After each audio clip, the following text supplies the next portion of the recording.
Kembali lagi dalam acara Kepri Podcast XR in Action. Kali ini kita akan membahas terkait dengan perkembangan bisnis dan usaha pesantren menuju pesantren mandiri dengan narasumber Bapak Khairul Amri dari Pondok Pesantren Hidayatullah Batam. Assalamualaikum warahmatullahi wabarakatuh. Waalaikumsalam. Selamat jumpa sahabat-sahabat semua, rekan-rekan kantor perwakilan Bank Indonesia Provinsi Kepulauan Riau dan rekan-rekan dari kantor perwakilan Bank Indonesia seluruh Indonesia sejagat raya. Hari ini kita alhamdulillah kedatangan tamu dari Pondok Pesantren Hidayatullah Batam, yang mana pada kesempatan ini kita akan berbincang-bincang ringan, berbincang sejenak terkait dengan perkembangan bisnis dan usaha pesantren menuju pesantren mandiri. Sebagaimana kita ketahui, sebenarnya menurut aturan dari Kementerian Agama, ada 3 fungsi pesantren yang harus dilaksanakan oleh pesantren itu sendiri. Yang pertama adalah fungsi pendidikan, yang kedua pemberdayaan sosial, dan yang ketiga adalah fungsi dakwah. Mungkin secara lengkap dan rinci bisa kita mintakan pendapat kepada tamu kita yang datang pada kesempatan ini. Mungkin terlebih dahulu dengan tidak mengurangi rasa hormat, kita bisa berkenalan dengan Bapak yang ada di samping saya ini terkait dengan sejarah singkat maupun profil diri beliau yang akan diutarakan oleh beliau sendiri. Baik Pak, silakan Bapak yang terhormat. Baik, bismillahirrahmanirrahim. Assalamualaikum warahmatullahi wabarakatuh. Waalaikumsalam. Alhamdulillah wa syukurillah, la haula wa la quwata illa billah, amma ba'. Sekali lagi kami sampaikan terima kasih kepada Bank Indonesia Perwakilan Kepulauan Riau. Kami diundang dalam silaturahim ini. Namun sebelum kita berdiskusi lebih panjang, lebih banyak, kami perkenalkan diri bahwa nama kami Khairul Amri. Untuk saat ini diamanai sebagai Ketua Badan Pengurus Yayasan Pondok Pesantren Hidayatullah Batam. Yang pesantren Hidayatullah ini kita rintis, kita dirikan mulai tahun 2000. Kemudian berkembang dan sampai saat ini alhamdulillah kita sudah mengelola lembaga pendidikan dari mulai TK sampai perguruan tinggi. Nah, kemudian saat ini siswa atau santri kita berjumlah 3.058 orang. Nah, itu ada mukim dan non-mukimnya ada? Ada yang mukim ya atau berasrama dan ada yang full day, pulang pergi. Jadi seperti itu. Terkait Pondok Pesantren Hidayatullah sendiri, apakah memang ini hanya ada di Batam atau memang semacam dalam tanda petik itu ada franchise Hidayatullah lainnya di seluruh Indonesia ada gitu Pak ya? Nah, untuk Hidayatullah, dia sistem jaringannya, sistem jaringan dari Sabang sampai ke Merauke. Artinya dia bukan franchise, tapi memang cabang. Ya, kalau pondok pesantrennya itu berpusat di Kota Balikpapan, Kalimantan Timur, organisasinya di Jakarta. Nah, kemudian di seluruh kabupaten itu ada pondok-pondok pesantren. Nah, dalam ini kampus-kampus tertentu seperti di Batam di Batu Haji. Nah, di Batu Haji itu pun ada 4 kampus. Jadi ini memang cabang-cabang Indonesia, seluruh Indonesia. Baik Pak Khairul. Terkait dengan perkembangan dunia pendidikan, khususnya pendidikan Islam sekarang ini, sepertinya memang dunia pesantren ini lagi dalam tanda petik ya, lagi digandrungi oleh para orang tua yang menginginkan anaknya mempunyai akhlakul karimah dan juga mempunyai jiwa kewirausahaan. Nah, sejauh mana Pondok Pesantren Hidayatullah ini mengkondisikan atau mensinkronkan antara 2 hal tersebut menjadi satu tujuan yang dapat diperoleh di Ponpes Hidayatullah, Pak? Sebenarnya kalau kita bicara pondok pesantren, ya sebenarnya pondok pesantren itu lembaga pendidikan selain dia tertua, juga pondok pesantren yang menjadi lembaga pendidikan yang sudah teruji ya dari pra kemerdekaan sampai saat ini. Nah, khusus Hidayatullah selain sebagai lembaga pendidikan, dan ini seiring dengan gerakan kita yaitu tarbiyah dan dakwah. Nah, di salah satunya adalah kita sering menyebut kampus pendidikan kita itu adalah kampus yang punya fungsi sebagai pusat pemberdayaan ekonomi. Nah, pemberdayaan ekonomi ini ada 2 konsep. Pemberdayaan ekonomi keumatan, kemudian pemberdayaan ekonomi kelembagaan. Jadi selain santri itu belajar secara mata pelajaran umum, kemudian ada tafakufiddin, kita juga belajar entrepreneurship. Nah, jadi ada semacam kombinasi seiring dengan misi dan fungsi kampus itu sendiri. Nah, terkait dengan kegiatan entrepreneurship tadi Pak, yang Bapak utarakan tadi, mungkin apakah dalam hal ini ada semacam lembaga pendidikannya secara non formal gitu. Jadi di mana siswa atau santri tersebut bisa belajar tidak hanya tatap muka di kelas, tapi juga ada semacam organisasi ataupun tempat dia bisa mengambil pengetahuan tanpa melalui guru, tapi melalui pendidikan-pendidikan yang langsung menyentuh kewirausahaan gitu Pak. Kan di lembaga pendidikan ini konsep pembelajarannya selain dia formal, ya, ada juga namanya non formal. Itulah namanya ekstrakurikuler. Nah, kalau untuk tingkat SD, SMP sampai pada tingkat SMK, selain dia jalur formal ya, khususnya seperti SMK, kan ada tata boga dan sebagainya. Kemudian di tingkat perguruan tinggi itu ada semacam kekaryaan, ya, padat karya. Nah, kemudian secara non formal ya seperti siswa atau santri SMK. Nah, dia itu kita magangkan di hotel-hotel yang memang berbasis untuk ekonomi entrepreneurship. Nah, di sisi lain setiap pekan hari Jumat itu kita ada literasi. Nah, literasi itulah salah satunya masalah kewirausahaan. Jadi ada pembelajaran secara formal, kemudian kita anukan di lapangan. Nah, itulah namanya konsep padat karya. Ya, istilah kita kekaryaan. Gitu. Menarik ini Pak, terkait dengan kegiatan entrepreneurship atau kewirausahaan ini, berarti Pondok Pesantren Hidayatullah sendiri mempunyai inkubator atau dalam tanda petik itu mempunyai unit-unit usaha yang bisa digerakkan, baik itu secara mandiri oleh santrinya sendiri ataupun nanti bisa peran masyarakat yang ada di sekitar pondok pesantren itu sendiri Pak. Apakah sampai sejauh mana itu Pak?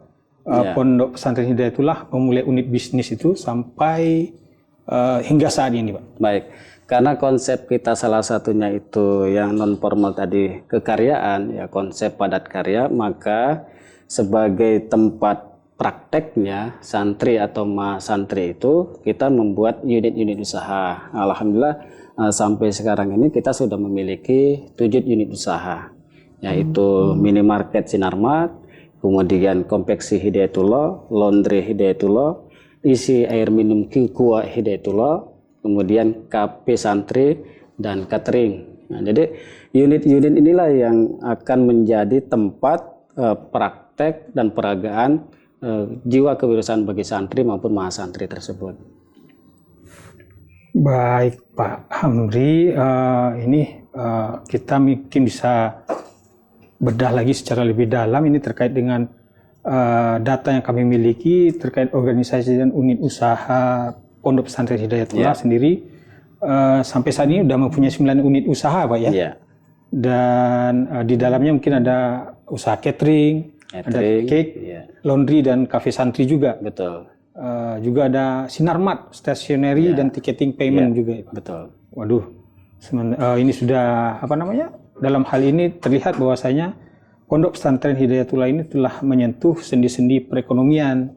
Dalam hal ini di unit kegiatan usahanya sendiri udah bisa, paling tidak ini udah bisa menuju ke arah pondok pesantren yang mandiri ya Pak ya. Nah, selanjutnya terkait dengan ini Pak, potensi-potensi selain hal yang disebutkan tersebut, ada enggak kemungkinan nanti Pondok Pesantren Hidayatullah ini akan mengembangkan unit bisnis pesantren baru yang mungkin bisa lebih menyentuh atau lebih melibatkan santri-santri yang ada gitu Pak? Ya. Untuk pengembangan usaha ya tentu itu sudah menjadi komitmen ya kami sebagai pengurus. Nah, salah satunya itu di rumusan rapat kerja yayasan itu ada namanya pengembangan usaha baru. Nah, cuma kemarin kita sudah mencoba mengestimasi karena pasca COVID itu berbagai dampaknya banyak. Nah, kita pending. Nah, namun ke depan ya pengembangan ekonomi ini ada salah satunya di kampus Putri, itu yang di Tanjung Uncang yang bersebelahan dengan Masjid Agung Sultan Mahmud Riyad Shah. itu ada program pengembangan ekonomi ini, dalam hal ini membangun minimarket, ya, membangun minimarket sehingga itu menjadi, kan Masjid Agung itu menjadi salah satu daerah atau titik destinasi religius, dan itu merupakan peluang usaha. Nah, itu di satu sisi. Nah, belum lagi di depan kampus kita mau dibangun sebuah perumahan. Nah, karena kita memiliki konsep boarding atau berasrama, kita mau blok itu perumahan untuk membangun semacam ya wisma atau hotel mini. Nah, sehingga orang tua siswa yang Tapi dengan konsep basisnya syariah ya Pak ya? Basis syariah. Jadi orang tua yang dari luar kota Batam ya itu akan menginap di situ. Jadi ini banyak sekali pengembang-pengembang yang kita kembangkan. Dan tentunya dengan harga yang terjangkau juga oleh santri. Betul, ya. Betul. Karena selama ini kan orang tua yang datang ke kampus pesantren ini biasanya menginap di guest house kita, nah, termasuk beberapa pekan ini, dan itu selalu full. Maka ini juga menjadi sebuah prospek pengembangan usaha pesantren. Baik Pak. Ini terkait dengan dalam hal memenuhi kebutuhan eksternal, sejauh mana Pak wilayah pemasaran yang telah dipenuhi oleh Pondok Pesantren Hidayatullah? Apakah masih lokal atau memang sudah ada ekspansi keluar kota, atau memang udah cakupannya atau lingkupnya udah provinsi Kepri gitu? Ya. Untuk saat ini kita masih kepada pangsa internal Kota Batam, ya, khususnya pegawai, karyawan, kemudian wali-wali santri. Nah, untuk keluar ya tentu salah satu yang menjadi kendala dan tantangan kami itu adalah sumber daya manusianya.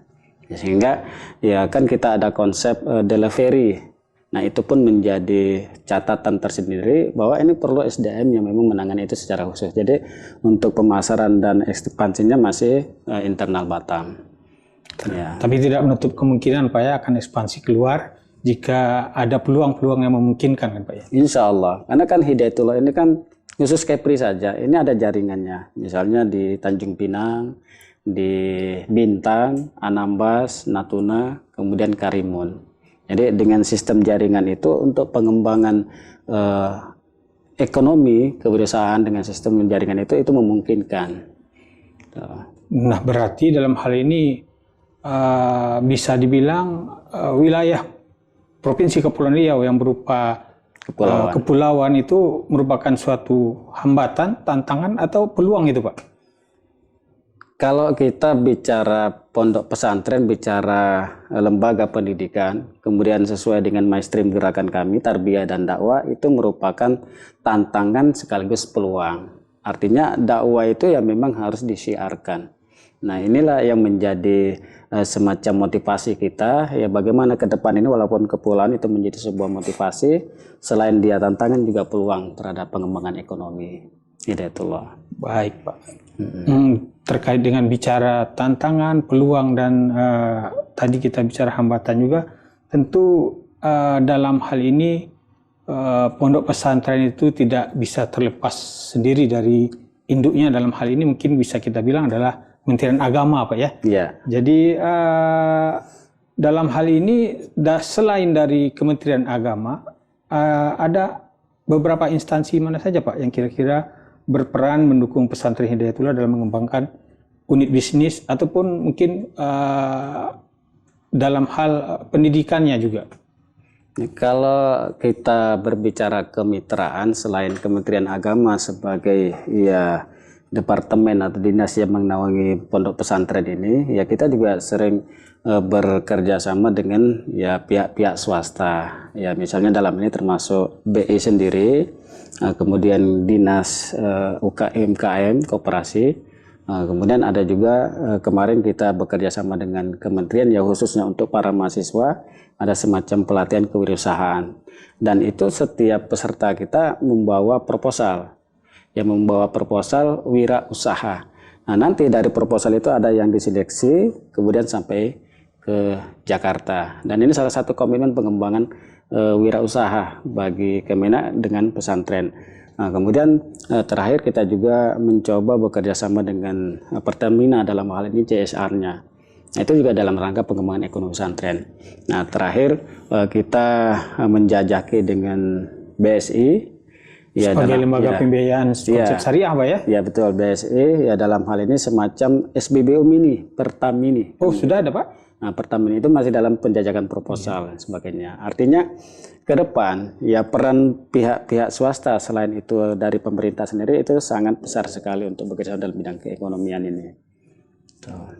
Jadi lingkup gerakan ekonomi syariah tersebut sebenarnya kan memang seharusnya dimulai dari pesantren, karena memang pendidikan kewirausahaan sebenarnya itu dalam hal agama sendiri pun sudah menganjurkan bahwasanya berniaga itu seperti tata cara Rasulullah Shallallahu Alaihi Wasallam, bahwasanya Nabi itu adalah seorang pedagang. Jadi pedagang notabene adalah pebisnis. Pebisnis adalah juga wirausaha. Nah, dalam hal ini nilai-nilai spiritual yang manakah yang ditanamkan kepada santri-santri sehingga mereka tertarik dan berminat untuk melakukan kegiatan wirausaha? Ya, jadi di Hidayatullah selain dia kelembagaannya sistem jaringan, ya pendidikannya pun kita punya konsep semacam pendidikan integral. Pendidikan integral berbasis tauhid. Nah, nanti dari pendidikan konsep integral inilah ada semacam integrasi ya pendidikan yang sifatnya umum, kemudian dinia keagamaan sampai pada tingkat kewirausahaan. Dan kalau kita bicara pondok pesantren, ya sebenarnya pondok pesantren itu dari dulu sudah memiliki tingkat kemandirian. Hanya memang fokus kepada proses pembelajaran. Nah, seiring dengan perkembangan zaman, maka saat ini pondok pesantren memang harus sudah menyentuh kepada wirausaha sebagai wujud dan komitmen menuju kemandirian pesantren. Kalau dulu kan pesantren dikelola secara tradisional, kemudian hanya istilahnya itu tempat mengaji, menerima pembayaran dari santri adanya. Namun sekarang sudah artinya mindsetnya, persepsinya sudah ke arah kemandirian tadi, dan kemandirian itu adalah kemandirian ekonomi, dan itu sudah dicontohkan oleh Rasulullah. Dan bahkan ekstrimnya dulunya Pak, di pesantren tersebut malah mereka bawa beras dari rumah, masak di pondok pesantren sendiri, makan bersama. Jadi istilahnya mereka itu hidup dari sumbangan dari bantuan-bantuan berbagai pihak. Nah, sementara sekarang ini di era modern ini pesantren itu dituntut untuk menghidupi diri sendiri. Itu dalam tanda sekarang itu adalah hidup berjuang mandiri untuk kelangsungan hidup pondok pesantren itu sendiri. Nah, menurut Bapak tolak ukur kemandirian suatu pesantren itu indikatornya apa aja sih, Pak? Tolak ukur kemandirian pesantren itu ya tentu dia bisa mengembangkan atau melakukan ekspansi, baik itu sarana prasarana, pendidikan, kemudian ekonomi itu secara mandiri. Kalaupun misalnya ada kerjasama, maka itu kerjasama kemitraan, ya, kerjasama kemitraan. Nah, inilah yang menjadi basis gerakan kita. Artinya kalau kita bicara ekonomi, ya seperti yang konsep saya sampaikan di awal tadi, kita punya konsep ekonomi kelembagaan dan ekonomi keumatan. Nah, makanya ekonomi kelembagaan itulah ekonomi institusi kita di yayasan ini, di pesantren ini, dibangun unit-unit usaha yang seperti saya sampaikan tadi. Di sisi lain ada warga, jamaah atau karyawan yang kita berdayakan karena mereka memiliki potensi-potensi ekonomi. Nah, jadi indikator kemandirian itu bagaimana pondok pesantren itu bisa mengembangkan dirinya dengan kekuatan dan potensi yang dia miliki. Dan bermanfaat untuk sekitar. Ya, dan bermanfaat buat sekitar. Baik, Pak. Makasih Pak Khairul, sungguh suatu pencerahan yang memberikan ilmu bagi kita semua ini. Mungkin ada beberapa hal lagi yang mungkin kita bisa gali nih dari Pondok Pesantren Hidayatullah, karena kita sendiri tahu bahwasanya Pondok Pesantren Hidayatullah mungkin dalam hal ini boleh dibilang pondok pesantren yang notabene adalah salah satunya tersukses di Kota Batam. Amin, amin. Dan memang ada beberapa hal atau beberapa aspek yang mungkin bisa menjadi bahan pembelajaran bagi ponpes lain, melihat bagaimana Pondok Pesantren Hidayatullah mengelola unit bisnisnya, mengelola santrinya dengan tidak meninggalkan pendidikan keagamaan. Nah, terkait dengan harapan ini Pak, apa harapan Bapak selaku ketua pengurus ya Pak ya, Yayasan Pondok Pesantren Hidayatullah Batam terkait dengan peran pemerintah dalam pengembangan bisnis dan usaha pesantren. Ya, kalau harapan kami ya tentu karena kami punya konsep ekonomi kelembagaan dan ekonomi keumatan, itu adalah prinsip ekonomi gotong royong. Nah, artinya apa? Kalau misalnya pondok pesantren Hidayatullah maju, maka pondok-pondok pesantren yang lain juga maju. Nah, untuk menyatukan ini supaya memiliki persepsi yang sama, visi yang sama, cita-cita yang sama, khususnya di bidang ekonomi ini, maka peran pemerintah adalah mediasi. Ya, peran pemerintah memfasilitasi. Ya, apakah itu dalam hal misalnya pelatihan-pelatihan kewirausahaan, ya, kemudian peningkatan kualitas sumber daya manusianya pada sisi ekonomi dan sebagainya. Kemudian ya tentu ya harapan kita ada penyertaan modal yang diberikan oleh pemerintah. Termasuk regulasi juga ya, Pak. Regulasi ya, kebijakan. Kebijakan yang membantu. Ya, yang membantu. Dan tentu regulasi itu seperti yang sering kita mendapatkan survei SKDU dari BI itu, salah satunya adalah kemudahan ya dalam hal perizinan, dalam hal misalnya pembiayaan dan sebagainya. Baik. Ya. Iya, terima kasih Pak Khairul Amri. Memang dalam hal ini kita tidak bisa, karena memang negara kita ini adalah negara, bukan negara agama, tapi di dalam negara kita ini terdapat beberapa umat agama. Dan memang Islam merupakan salah satu agama terbesar di Republik ini. Jadi tidak ada salahnya pondok pesantren itu juga mengembangkan dirinya dan juga membuat pondok pesantren tersebut bisa menjadikan contoh, menjadikan tempat bagi santri-santrinya menggali ilmu, baik itu ilmu dunia maupun ilmu untuk akhirat ya Pak. Betul. Nah, ini udah terlalu serius ini kita Pak, mungkin bicara yang ringan-ringan saja sedikit. Hal-hal apa sih yang Bapak rasa menarik saat mengelola pondok pesantren ini Pak? Hal yang menarik dalam mengelola pondok pesantren itu sebenarnya banyak ya. Namun di situ selain kita mengajar, mendidik sampai pada tingkat mengasuh santri, ternyata kita juga secara substansi juga belajar.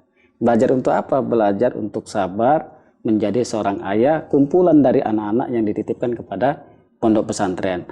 Nah, hal yang paling menarik dan terkesan itu kadangkala ada anak-anak santri yang baru, ya di saat masa orientasi, masa ta'aruf, nah, mereka ada 1-2 orang yang menyendiri dan itu menangis, kan gitu. Nah, kenapa mereka menangis? Ya, karena ingat orang tuanya, ingat bapaknya, ingat ibunya. Nah, jadi disitulah kita mendapatkan sesuatu yang terkesan. Di saat sekarang ini anak-anak menangis, nah orang tuanya juga ternyata harus siap untuk mondok. Artinya apa? Harus siap berpisah dengan anak-anaknya. Nah, inilah hal-hal yang sangat menarik. Bagaimana kita di dunia pesantren itu punya nuansa tersendiri terhadap santri-santri. Dan tentunya satu tantangan tersendiri bagi pondok pesantren karena diberikan titipan, amanah, kepercayaan untuk tempat anak mereka menuntut ilmu dan juga untuk belajar. Dan harapan orang tua tentu kedepannya mereka ingin anaknya mereka berhasil, sukses, pintar, dapat ilmu dunia dan juga dapat pengetahuan bekal akhirat. Amin. Nah, itulah yang diharapkan dari orang tua yang menitipkan anaknya di pondok pesantren. Ya, baik Pak Khairul Amri, memang waktu memang terasa singkat ya.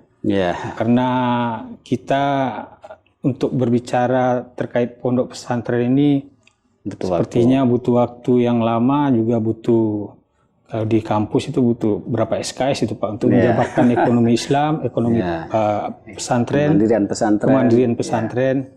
Cuman ini Pak, terakhir Pak, pesan-pesan Bapak terhadap para sivitas akademika kalau kita di dunia perguruan tinggi ya. Nah, dalam hal ini yang sepadan dengan itu di dunia pesantren, pesan Bapak terhadap mereka apakah kira-kira Pak? Baik, untuk pesan terakhir kami ya tentu dalam mengelola lembaga pendidikan seperti pondok pesantren, dan itu sudah dicontohkan oleh para pendiri-pendiri dulu bahwa mengelola pondok pesantren itu harus dengan niat yang ikhlas, ya rencana yang baik, kemudian tentu dengan konsep dan metodologi kasih sayang dan keteladanan.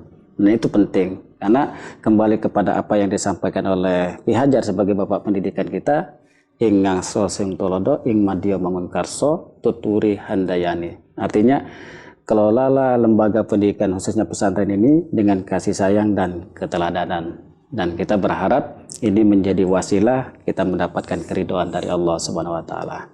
Iya. Jadi boleh dikata pendidikan di dunia pesantren ini sebenarnya adalah pendidikan yang berorientasi akhirat tapi tidak melupakan keduniaan. Betul. Jadi ketika seseorang santri tersebut dikatakan berhasil adalah ketika mereka bisa memperoleh ilmu dunia dan aplikasinya nanti mendapatkan ilmu akhirat juga. Baik Pak Khairul Amri, terima kasih atas pertemuan yang singkat ini. Mungkin lain waktu mungkin kita bisa ketemu lagi, kita bisa berbicara lebih dalam terkait dengan kegiatan dakwah Islam maupun kegiatan pondok pesantren pada umumnya dan kegiatan-kegiatan bisnis usaha pesantren pada khususnya. Semoga pertemuan kita ini dapat menjadikan manfaat atau menjadi ladang ilmu bagi rekan-rekan sekalian yang turut menyaksikan kegiatan ini. Dan alhamdulillah terima kasih atas kesediaannya hadir di acara kami Pak. Semoga kedepannya Pondok Pesantren Hidayatullah Batam bisa lebih sukses, lebih maju, dan begitu juga dengan unit bisnis yang dikelola oleh pesantren itu sendiri. Halo Sobat Kepo, cukup sekian acara Kepri Podcast XCR in Action kali ini. Semoga yang disampaikan dapat bermanfaat bagi kita semua. Wabillahi taufiq wal hidayah. Wassalamualaikum warahmatullahi wabarakatuh.